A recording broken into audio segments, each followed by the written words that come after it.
Deus vobiscum. Et cum spiritu tuo. Sequentia Sancti Evangelii secundum Lucem. Gloria a tibi, Domini. Naquele tempo, indo Jesus a Jerusalém, atravessava Samaria e a Galiléia, e ao entrar em uma aldeia, saíram-lhe ao encontro 10 homens leprosos. Eles pararam ao longe e elevaram a voz, dizendo: Jesus, Mestre, tem piedade de nós. Vendo-os, Jesus disse: Ide e mostrai-vos aos sacerdotes. E aconteceu que, enquanto iam, ficaram limpos. Um deles, logo que se viu curado, voltou atrás e glorificou a Deus em alta voz, e prostrando-se por terra, aos pés de Jesus, deu-lhe graças, e este era samaritano. Então Jesus perguntou: Não foram 10 os que foram curados? Onde estão, pois, os outros 9? Não houve quem voltasse e viesse dar glória a Deus, senão este estrangeiro. E disse-lhe: Levanta-te e vai, tua fé te salvou. Laus tibi Christi.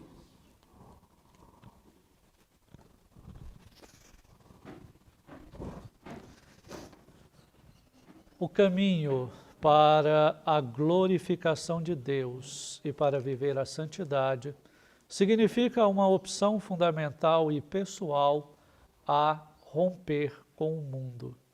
É um chamado a entender que, sob a égide do pecado, nós não vamos praticar, por conta própria ou sozinhos, ações meritórias. Não somos capazes de exercer uma caridade perfeita querendo apenas os próprios gostos. É a própria realidade da dinâmica da vida de fé. A elevação à fé sobrenatural implica reconhecer o nosso nada diante de Deus. É a perspectiva de que estamos divididos em 2 horizontes. O homem velho, ligado à lei, e o homem novo, ligado à promessa. Nessa aparente dicotomia, São Paulo vai apresentar a própria dinâmica do que significa essa aliança que Deus produziu com os homens. Produziu no antigo Israel, no Antigo Testamento, uma aliança preparatória e, portanto, transitória. Ela veio para formar a identidade do homem na resposta a Deus.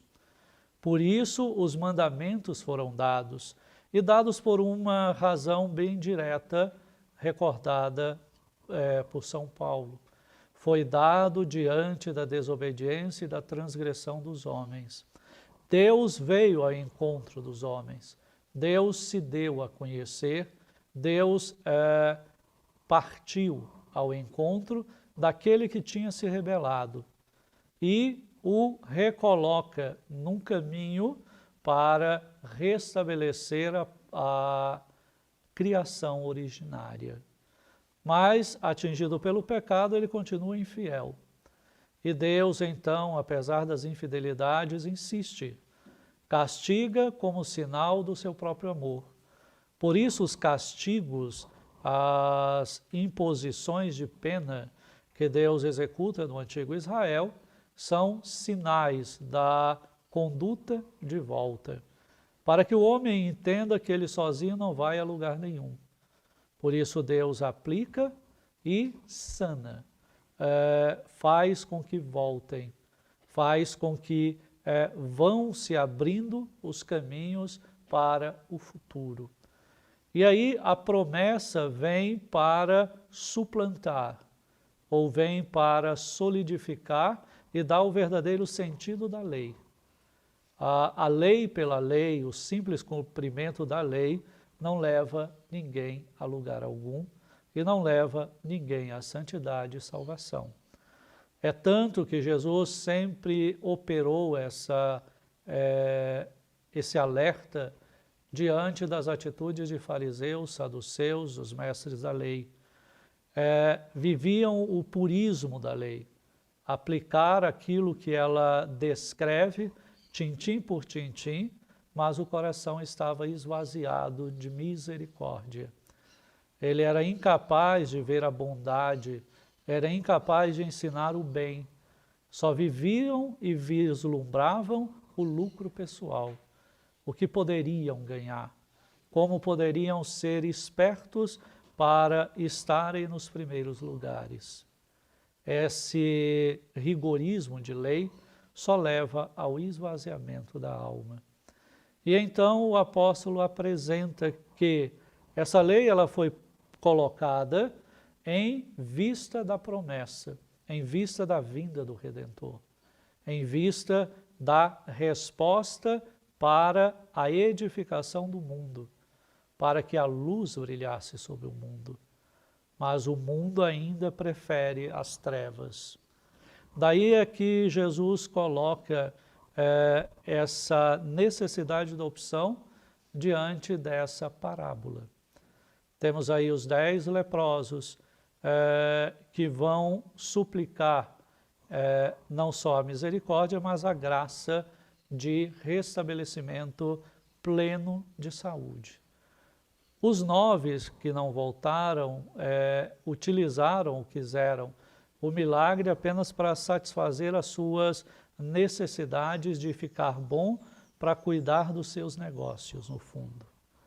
Aquele que recebeu e volta, ele vai responder ao sentido da lei, reconhecer Deus como autor de tudo. Volta, presta a graça, reconhece aquilo que Jesus fez e volta mudando de vida.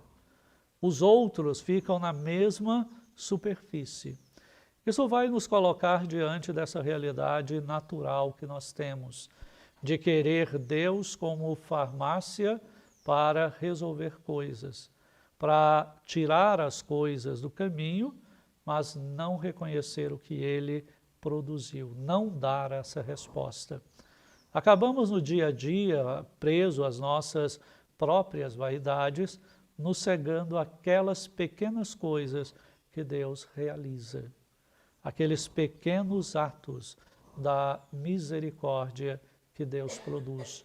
E o primeiro deles, que deve ser uma grande ação de graças, é a continuidade da vida, ou do dom vital. De saber que ao amanhecer e acordar, nós precisamos colocar o nosso sentido em Deus.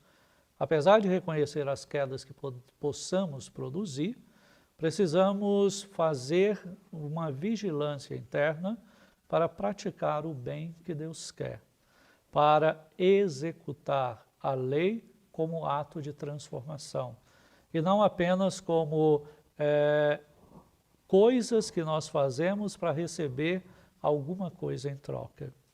Muitos fazem da ação em Deus essa busca de uma recompensa, de que eu fazendo algo para Deus, eu devo receber de Deus uma recompensa. E aí vem a vanglória, que faz com que a alma caia e se perca. Por isso é um chamado a que nós façamos essa experiência do leproso que volta, de entender que, apesar das quedas e dos fracassos que nós temos, o Deus nunca abandona e nos coloca no caminho de penitentes, no caminho daqueles que devem implorar o socorro e a volta. E aí, alicerçado numa vida de oração e de caridade, rompendo com o mundo, exercendo o bem, auxiliando aquele que precisa, e mais do que isso, fazendo acontecer um reto conselho, de consolar quem sofre, de estar atento ao ouvir aquele que está, muitas vezes, em desespero, aquele que precisa de uma palavra amiga, mesmo que essa palavra seja o silêncio. Muitas vezes o outro não está nem querendo que alguém solucione, ou que alguém dê uma saída. mas ele precisa, em muitos aspectos da vida, alguém que ouça. E muitas vezes a resposta mais coerente é o silêncio, é o guardar, é o recolher, como a atitude da Virgem Mãe, diante de tudo aquilo que Deus revelou, ela simplesmente se silencia, ela recolhe, ela abraça, sem questionar, sem querer fazer uma especulação de vaidades. Muitos, quando vão ouvir problemas dos outros, mais querem ficar atrás de detalhes para satisfazer as suas curiosidades do que exatamente auxiliar. E muitas vezes esse tipo de atitude mais afasta do que aproxima. Então é preciso fazer uma vivência da guarda de silêncio, principalmente daquilo que os outros abrem a nós. É uma realidade de confiabilidade. É um dom e é uma graça que precisa ser exercido. Nem tudo que ouvimos é para o mundo saber. Então é preciso fazer essa continência da volta, de fazer reconhecer na prática da lei, não a letra pela letra, mas a vivificação da letra pelo Espírito. Por isso, na carta de São Tiago é bem claro, a fé sem obras é morta, porque se prende unicamente a proclamar pedaços da letra sem colocá-la em prática. A fé sem as obras, a fé sem o exercício da caridade, a fé sem a justa vivência da aproximação com o mistério da solidariedade de Deus, não leva o homem, nem a alma humana, a lugar nenhum.